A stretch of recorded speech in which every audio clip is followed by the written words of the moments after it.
At least 10 people have died and over 1,000 injured from the Taiwan earthquake. Brief delays on the MTR after cracks are found on the rail lines. First human infection of a deadly virus from monkeys in the city.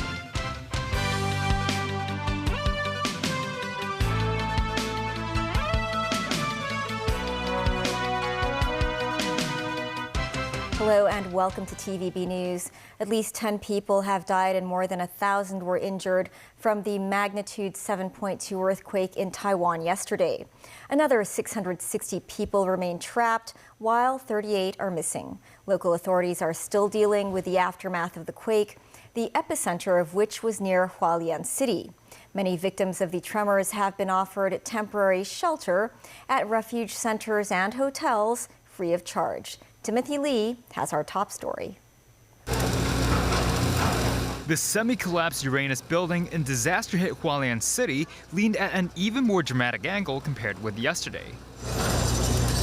Authorities have sought to stabilize the foundation in a bid to prevent a full collapse. Excavators were sent on site to clear the debris. The building could be demolished on Friday at the earliest, following an investigation by officials. TVB News has arrived from Hong Kong to report on location in Hualien, though authorities have cordoned off areas close to the leaning structure.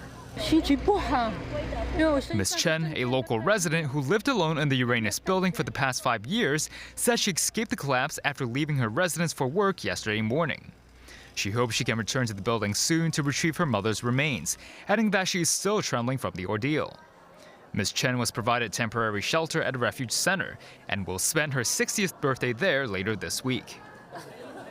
Hualien City Mayor Wei Chia-hsien paid a visit to earthquake victims on the premises, noting that he could only try his best to offer them comfort. He stressed it is still too dangerous for residents to enter the building to retrieve their goods. Wei said some local hotels have provided victims with temporary shelter for 3 days free of charge. Timothy Lee, TVB News. More than 300 aftershocks have rattled Taiwan since the 7.2 magnitude earthquake on Wednesday. Taiwan's Central Weather Bureau said the aftershocks will continue for at least another few months or even half a year. And some shocking moments following the quake have come to light. Memo Singai reports. This car camera captured the moment on a highway in Hualien County in Taiwan. The massive 7.2 magnitude earthquake happened on Wednesday. Big boulders of rock rolled down from a nearby hill, crushing a vehicle. This was Taroko National Park after the earthquake. The hiking trails were covered by rocks. Trapped hikers struggled to find a way to leave the mountain. As buildings shook, some nurses tried to protect newborn babies. 3 nurses were trying to hold still the baby incubators to prevent the infants from getting injured. Taiwanese weather authorities forecast a series of aftershocks over the next few days. The magnitude of those aftershocks could be between 6.5 and 7. Up until Thursday morning, more than 300 aftershocks had taken place. A Taiwanese meteorologist said the public should not hike or camp over the coming days to avoid accidents. News 9, TVB News. Locally, MTR services were disrupted on the Chunwan line after cracks were found on the track near Tsim Sha Tsui Station. MTR staff have already conducted temporary reinforcement work and will replace the damaged portion of the track later tonight. The travel time for the Chunwan line was extended by 3 to 5 minutes today. The cracks were found at around 8 a.m. Trains traveling from Jordan to Tsim Sha Tsui Station had to slow down for safety reasons. Technicians conducted emergency repair work. Trains arrived at intervals of 2 to 10 minutes this morning. Lawmaker Gary Zhang, who previously worked as an MTR station manager, said it usually takes several hours to replace damaged tracks. He added that similar repair work is typically performed after train service has stopped at night. A man is in critical condition after being infected with a bee virus, which is a type of virus that typically affects macaques. It is the first recorded human case of the virus in Hong Kong. The incident occurred in late February when a 37-year-old man was infected by the virus after being attacked by wild monkeys at the Cam Shan Country Park. He suffered from fever and was in a delirious condition. An infectious disease specialist said residents bitten or scratched by monkeys should clean their wounds as soon as possible and seek medical help. The incubation period is typically 5 to 21 days. The fatality rate could reach as high as 80%. Infectious disease expert Dr. Joseph Chang reminded residents attacked by monkeys to wash their wounds with large amounts of clean water and disinfectants. 27 hikers were trapped by a hill fire that broke out near Llama Island. All were rescued and no one was injured. Smoke could be seen coming from the hilltop of Luk Chau on the east of Llama Island. Government flying service helicopters hovered above the blaze in a bid to put out the flames. Marine police and fire services personnel were also deployed to the scene. Some residents of Llama Island said Luk Chau is uninhabited, but noted visitors will sometimes travel there to visit their ancestors' graves during Qingming Festival.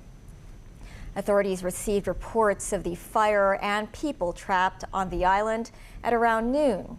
The 27 who were rescued were brought by fire services personnel to Yeungshuwan Ferry Pier before making their way back to Aberdeen. Today is Qingming Festival. As with tradition, many residents paid their respects to ancestors by visiting their tombs and making ritual offerings. Mimo Singai was at the Diamond Hill Cemetery. It was warm and rainy during the day, typical weather for Qingming Festival, also known as Tomb Sweeping Day. Many residents arrived at the Diamond Hill Cemetery early this morning to visit the graves of their deceased family members. According to festival tradition, individuals clean the gravesites of their ancestors and give offerings. This family brought food offerings such as roast pork and apples. This granny, meanwhile, bought joss papers and incense sticks, which is another common form of offering. While some said the offerings are more expensive than previously, this father thought otherwise. I bring some fruits and some vegetables, and we'll have some candles to visit my parents. I think it's same as before. Not much rice. I come here every year, and maybe also Chongyuan Festival. As a child, I didn't bring anything, but I think I buy some flowers is what I expected. The weather is getting hot and hotter each year. The Food and Environmental Hygiene Department reminded the public to be cautious when tossing paper offerings into joss paper burners to avoid accidents. On this public holiday, not everyone performed tomb sweeping in the city. Some traveled to the mainland. Tickets were sold out for most trains. This man said he travels back to Dongguan every year. It's a tradition we must follow, he said. News 9, TVB News. America's #2 ranked diplomat has suggested that the AUKUS submarine project between Australia, Britain, and the U.S. could help deter any Beijing move against Taipei. Kurt Campbell, the U.S. Deputy Secretary of State, made a rare linkage between Taiwan and AUKUS while talking to Washington's Center for a New American Security think tank. The project involves Australia acquiring nuclear-powered attack submarines as part of efforts to counter China's growing power in the Indo-Pacific region. But until Campbell's remarks, the three countries had been reluctant to publicly tie AUKUS to growing tensions over Taiwan. China has called the AUKUS pact dangerous and warned it could spur a regional arms race. Still ahead, founder of aid group with members killed in Gaza speaks out. NATO celebrates 75th anniversary, vowing to continue to support Ukraine. Patients in the Hong Kong Children's Hospital get a special treat.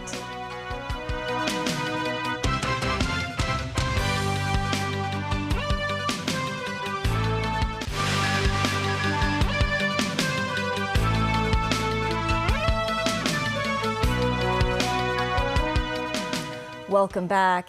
U.S. Treasury Secretary Janet Yellen is embarking on a 6-day visit to China, and her first stop is Guangzhou. One of the main issues is expected to surround China's overproduction of numerous goods. Nazvi Karim with more.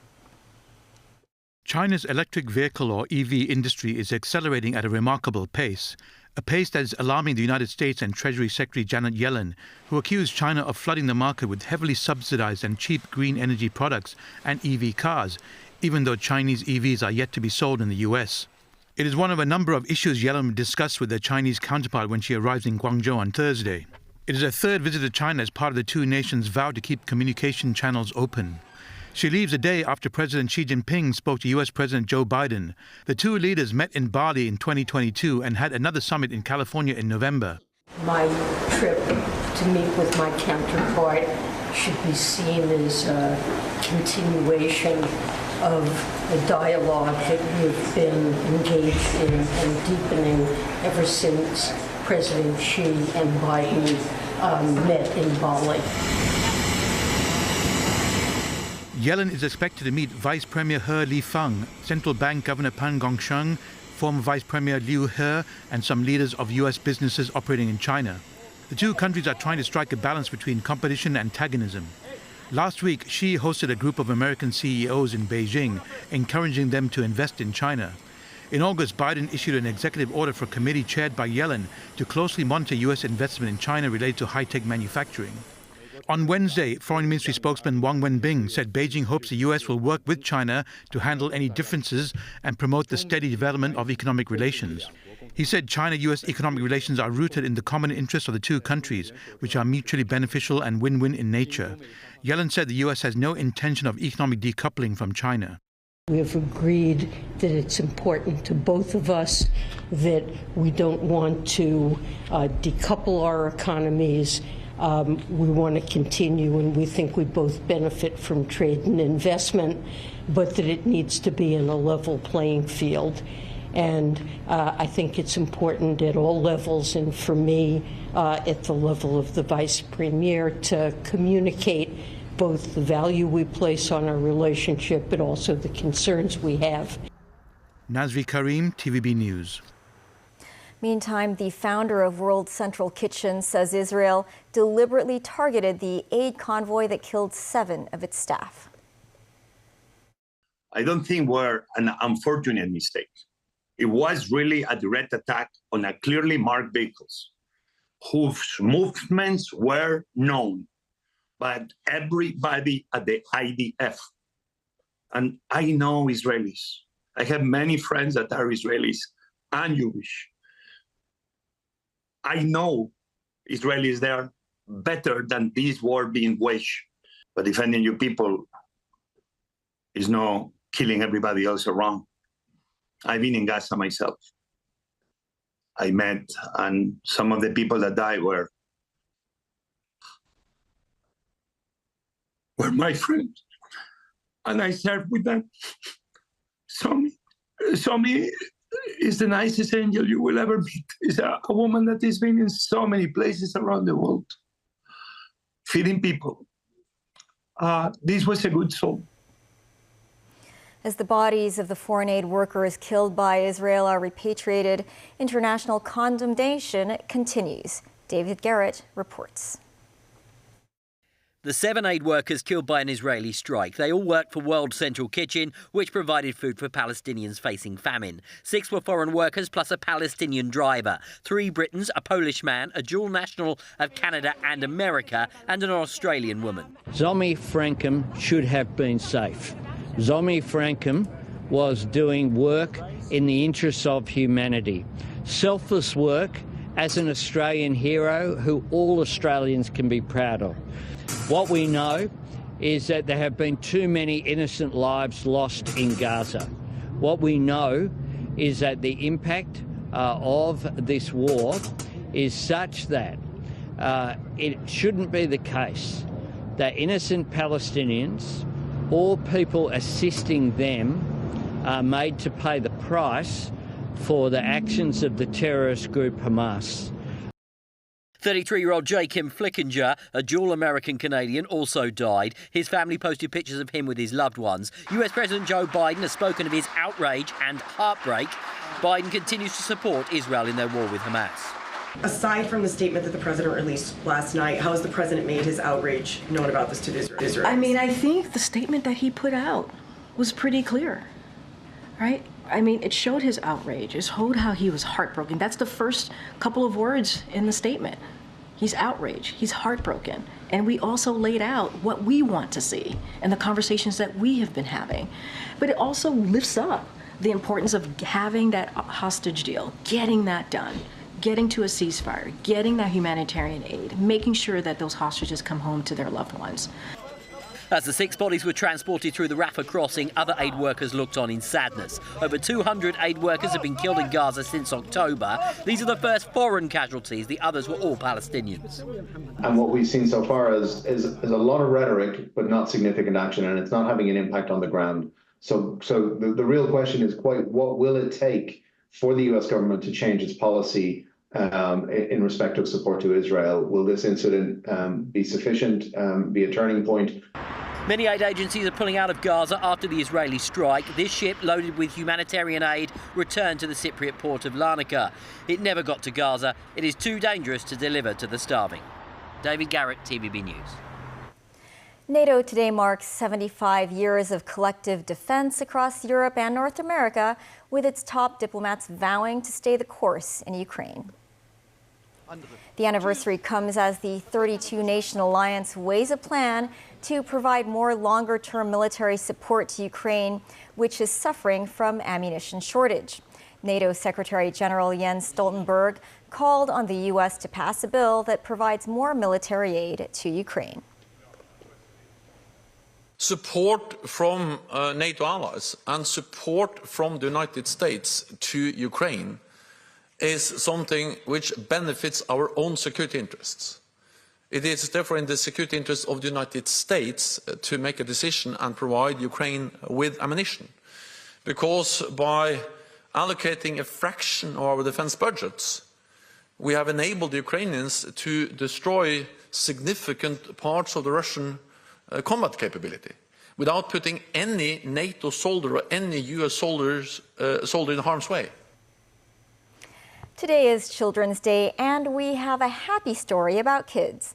Volunteers from a theme park threw a party for young patients at the Hong Kong Children's Hospital to celebrate a belated Easter party. Sakura Ip was there. Happiness is the best medicine.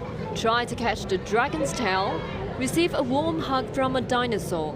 Snow White was among the cheerful guests. That's where the magic begins.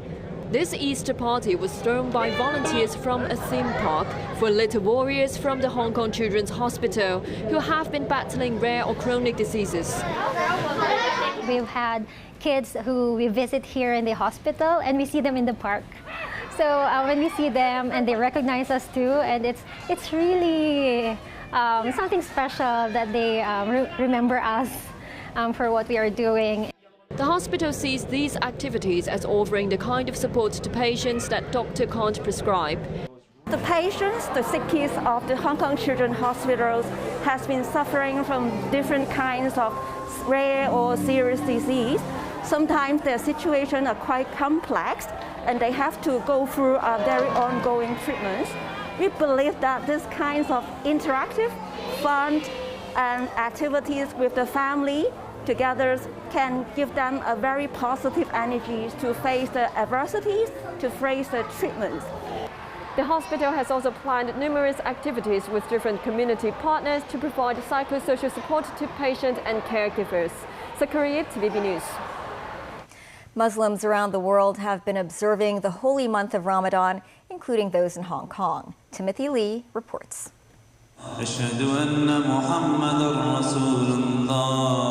Reciting in Arabic, broadcasted through loudspeakers, it's a familiar sound calling some 300,000 Muslims across the city to prayer. This month also marks a special time for this religious community, as they are celebrating the Islamic holy month of Ramadan.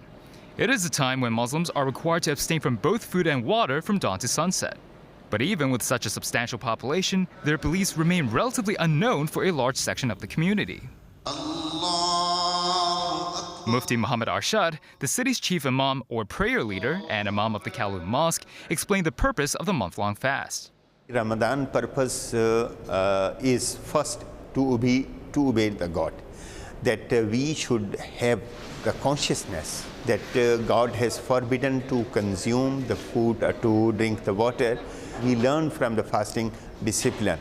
The most important thing, fasting is giving us the sense that how hunger and the thirst is a difficult thing for those who have no food to eat. He also noted both Muslims and non-Muslims should actively learn from each other's culture to foster interreligious harmony. We have to come close to each other. It is our city. We should visit each other. The mosque is open for any person who is living in Hong Kong, and we also visit other places. Muslims breaking fast will be treated to an assortment of snacks during iftar meal at the Kowloon Mosque, including dates, samosas, as well as the spicy chicken congee. But most importantly, they're all free of charge. But it's not only the SAR's ethnic minority population that's fasting this month. Sadullah Satsing Hin, a representative of a local Chinese Muslim organization, pointed out Islam is a faith that has been a part of Chinese civilization for more than 1,000 years. Islam is thought to first arrive in China back in the 7th century. In fact, during the Tang Dynasty, Muslim merchants will travel to China through the Silk Road on land, also from sea. In the Ming Dynasty, we have a relatively famous Muslim known as Cheng He, who has been commissioned to carry out 7 expeditions to Indian Ocean, going as far as to East Africa. Sadullah emphasized Islamic organizations in Hong Kong should increase cooperation to better present their beliefs to the broader society. The vice chairman of the Chinese Muslim Cultural and Fraternal Association says he hopes the Hong Kong community will be more understanding towards members of his faith, particularly Muslim foreign domestic helpers whose religious lifestyles may inconvenience their employers. Timothy Lee, TVB News. That's the news. Thanks for watching. Bye for now.